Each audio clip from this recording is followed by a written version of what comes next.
or assisted living, you can make your home a healthy home, and it all starts with you, and it begins right now. Got interesting series we're going to do. It's going to be a series, and it's going to take a few days. It's an area that's I'm very passionate about, and that's small business and entrepreneurship. And so I'm going to just go offline, a little bit off script, if you will, and just kind of talk through that with you. It's more like a free flowing mind thing, if you will. I've got some bullet points here just to keep me on track because otherwise I'll just ramble about. But I love the subject. I know there's a difference between entrepreneurship and small business. I don't want to go into the minutia and the details of that. We'll just, for now, we'll just say entrepreneurship and small business are similar or the same, even though technically they're not. So here we go. The first one is topic of the day is 10. I should have wrote the three in there. 103, I think, is our senior moment today. 103. Employee mindset we're going to be talking about. Go to the link tree in the bio, if you will. Free products, free downloads, free home market evaluation. And of course, if you're enjoying your senior moment, share it. I think you'll want to share this one. I'd really appreciate it. It's going to be a good one today. 3,300 push-ups, sit-ups, and deep knee bends to date. 550 so far this month. 1,550 is the goal for the month. 27,290 is the goal for the year. And let me see. I did everything so far today. I owe you 10 sit-ups. I'm going to do that later. All right. Employee mindset. Let's just talk about this a minute. Entrepreneurship and small business. My father was a small businessman. He owned a small trucking company. He wasn't an entrepreneur in that he didn't invent anything. He didn't create a new methodology for doing anything. But he put everything he had into his small business, and nothing happened unless he did something. Got paid by the mile. No revenue was coming into the house unless those wheels were turning on those trucks rolling down the highway. So the same thing can be said about a lot of small businessmen. So the guy who starts a restaurant, he didn't create restaurants, but it's a small business. The attorney who's in private practice, who doesn't earn any money unless they go out and generate some work. The doctor who's in private practice, the psychologist who's in private practice, those professionals who are in private practice as opposed to working for a large organization. So that's the business world that I love and that I'm very interested in. So I want to talk a little bit about last night. So last night, actually what started all this is yesterday morning, we're at the apple orchard with the grandkids. And I got talking to my daughter-in-law, and we were just kind of talking about this subject. And I said, gee whiz, I'm going to make that a senior moment. And as I was musing about it to myself last night, I thought, this is not going to be one. This is going to be a series. So last night I came home. They needed a little help at the restaurant, so I went in for a couple hours and helped out. I came home.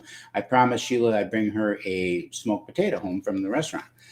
Well, we didn't have any. We ran out. So I came home. I said, we ran out of smoked potatoes. Oh, my God. The world came to an end. That's all I wanted was a smoked potato. I wanted a smoked potato. So what else can I get you? What do you need?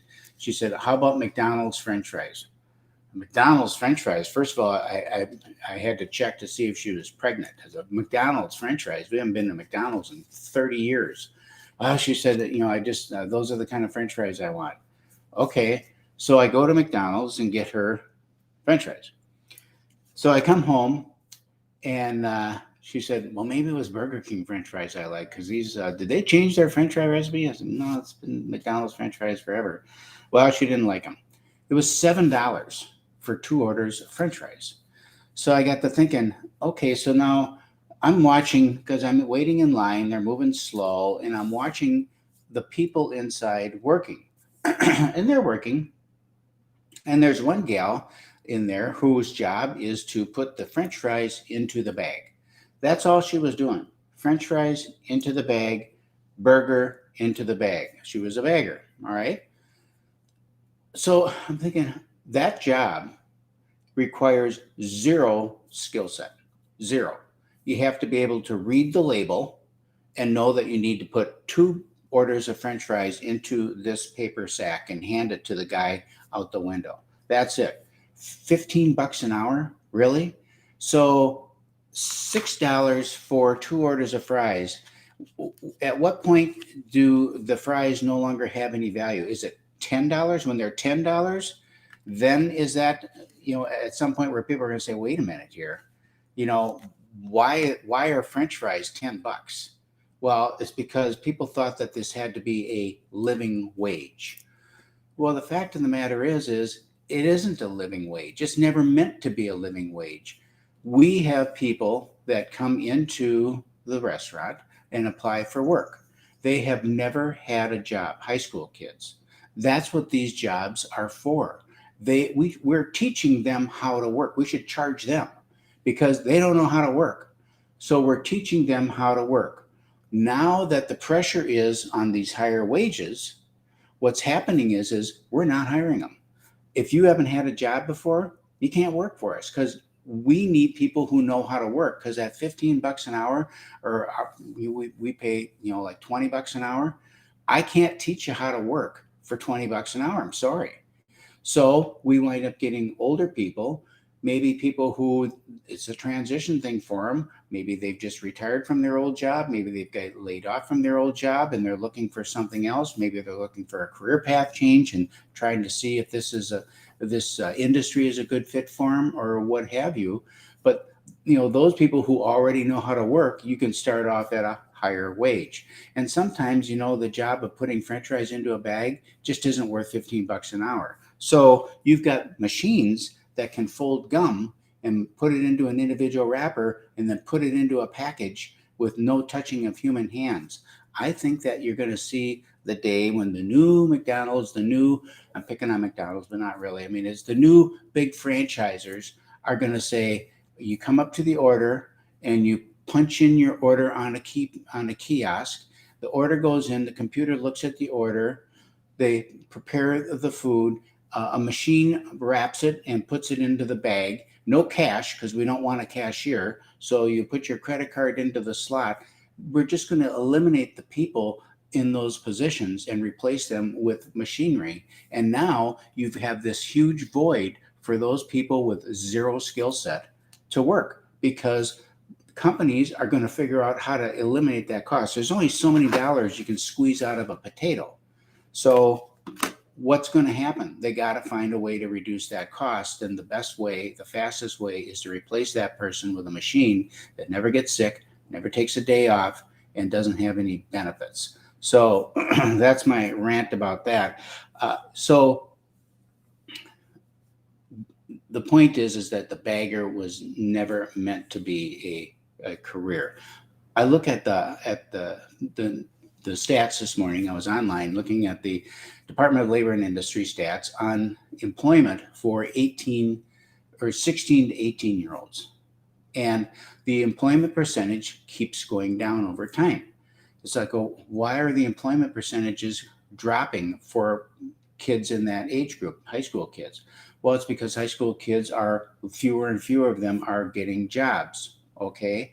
Why is that? Well, they don't really need to work because mommy and daddy are paying their way, or they're doing sports, or they're doing this club or that club.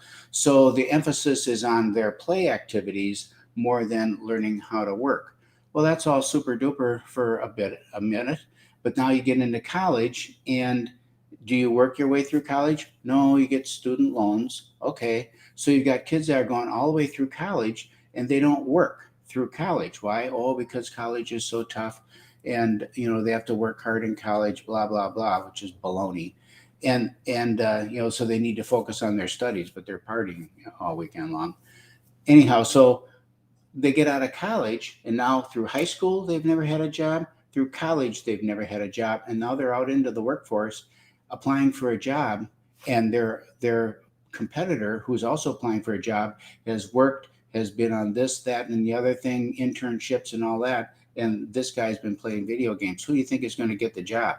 So as a parent, it seems to me that we're doing a real disservice not having our kids get out there and get some work experience so that they've got something on their resume and they know how it works. When you sit on your butt on the couch and dial up on your phone a pizza and it comes to the door, I think it's important that they know how that got there.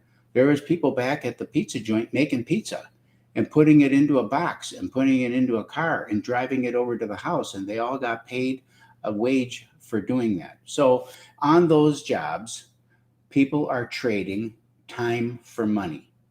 Time for money.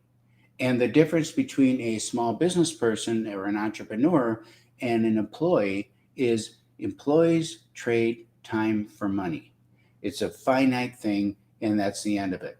A small business person is looking for more of a future, and they're looking for more of an upside, and they're creating something bigger than themselves. And that's what we're going to be talking about over the next few days. So if I've offended somebody, too bad. Okay, so that's it for today for your senior moment. Don't forget to do your push-ups, sit-ups, and deep knee bends. It's 11 minutes now. I ran long on this one. Apologize for that. Remember, the older you get, the longer you want to live. I'm Hittner Senior, and we'll see you tomorrow.